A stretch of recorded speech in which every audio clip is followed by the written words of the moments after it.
Hey guys, it's Hink here. Sometimes I get called an alarmist, whatever it may be, but I have some legitimate health concerns, and this is one of those situations that I truly hope is not going to be one of those like I told you so in the future. Now, the future, that could be a couple weeks from now, that could be a couple years from now. But there's kind of a hot topic that really I don't think people are doing enough research on before trying to engage in it because it can like promise major gains, okay? Part of what I'm talking about is vibration therapy. This is not going to be a long video, but I just want to touch on a few of my concerns just so you guys can be basically well informed. All right, guys, there's something that's called hand-arm vibration syndrome, okay? And you can read about it here in this paper, but what it is essentially chronic exposure to vibration can cause a litany of different potential side effects that can have major implications, especially when we're talking about penile health. And so one of the best papers that I found was actually looked at a cohort of, I think, like 30 different people who worked in Sweden. Now, typically, this is people that are exposed to higher vibrations, whether they be in certain industries, including things like construction,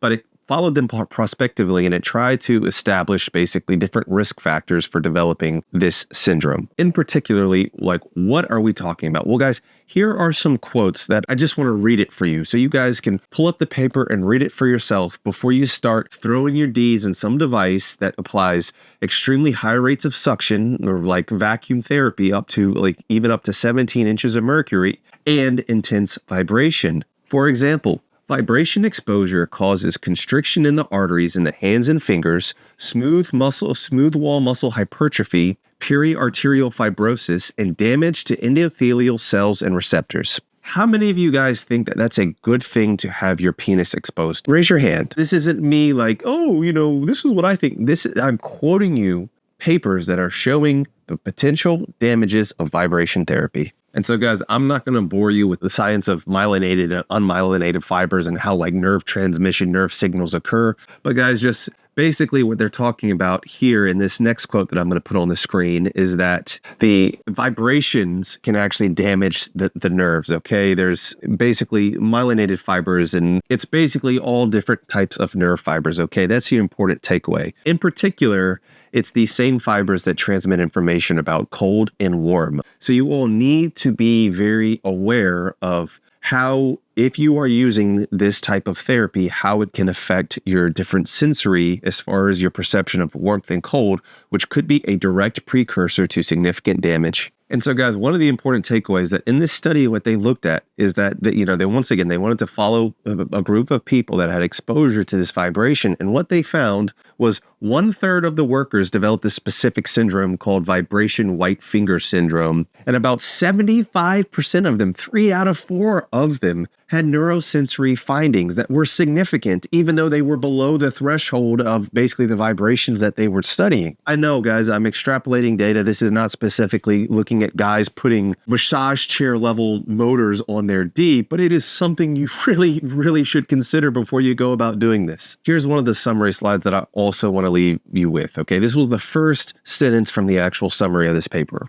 Several studies from the 1980s and 1990s indicate that transient and high-frequency vibrations can damage nerve, arteries, and corpuscles in the hands and the fingers. I get it. There's some inherent differences in this study and putting a high-frequency, high-powered vibration device on your D, but just hear me out, okay? Just use caution. But of course, I'm not done yet, guys. Specifically, the vascular structures in the penis are very sensitive in general. I have guys that have injured themselves from just overly aggressive masturbating. Here is a case report of an arterial dissection, meaning the actual wall of the vessel ruptured and allowed blood to go into it. I'll have Callie put up a picture here of an actual arterial wall dissection. This was an otherwise healthy female that was using a massage gun like on her neck area for muscle pain and started having like headaches and dizziness. They brought her in, they scanned her, and she had an arterial dissection. Here are some of what I thought are pertinent quotes. Users with no background in medicine or knowledge of the underlying anatomy might not realize the significance of vasculature beneath these tissues and how they may be damaged with the use of handheld massage guns.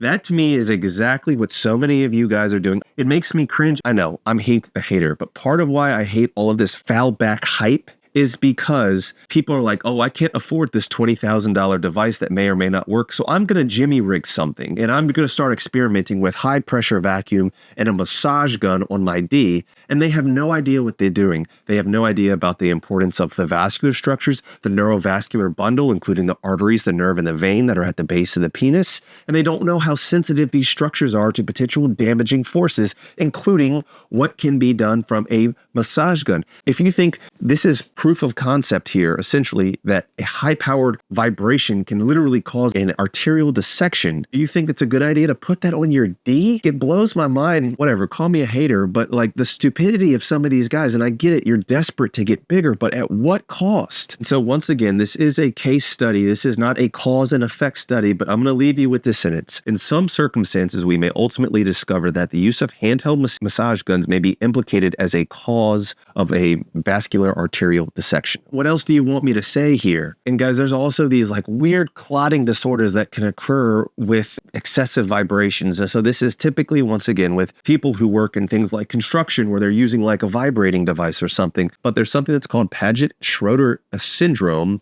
which is a thrombolysis, or basically a blockage of some of the important vessels in your, essentially your armpit and in your underneath your collarbone, your super or subclavicular area. And it's basically directly related with exposure to vibration therapy. You can't say, sure, cause and effect, but there is a direct correlation to the point where they publish freaking papers about it. And guys, I talked about this on the last study, but there's something called rhabdomyolysis where you literally cause your muscle to break down, release a bunch of electrolytes, and it can literally cause like a life-threatening blood toxicity. Here's a case report of, once again, a young woman who used a massage gun and literally developed rhabdomyolysis because of the impact and the damage that it caused. In conclusion, like, first and foremost, like, do what you want, okay? It's your body. I'm not going to tell you, obviously, what you can and can't do. I talked about in my last video the evidence of collagen stiffness and collagen thickening in ligaments and tendons exposed to vibration therapy. So you could potentially limit your long-term gains with this. And now I've just presented several papers that I think are very pertinent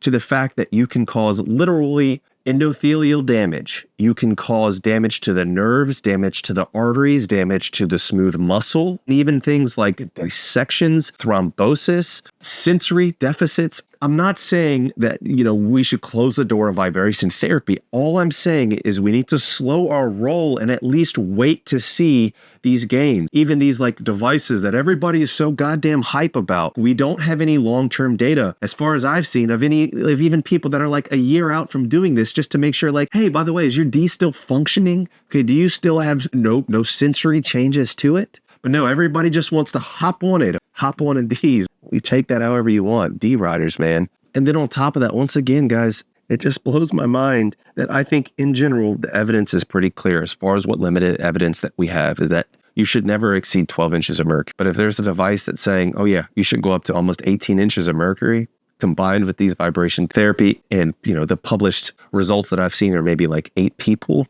just be careful, guys. That's all I'm saying. Just please be careful and just don't be so hasty, okay? At least wait for some mature data, or at least for one guy to finish his freaking 90-day trial to see what happens with him. If you're concerned about potentially damaging your D, or certainly if you're doing any of these like intense vibration therapy and intense pumping and stretching and all that with heat, you really need to be protecting your D. Let me know. Am I just being a old man alarmist yelling at the clouds, or do you think there's actually any logic? And maybe we should just like take a step back and take a deep breath when it comes to approaching all of this vibration therapy.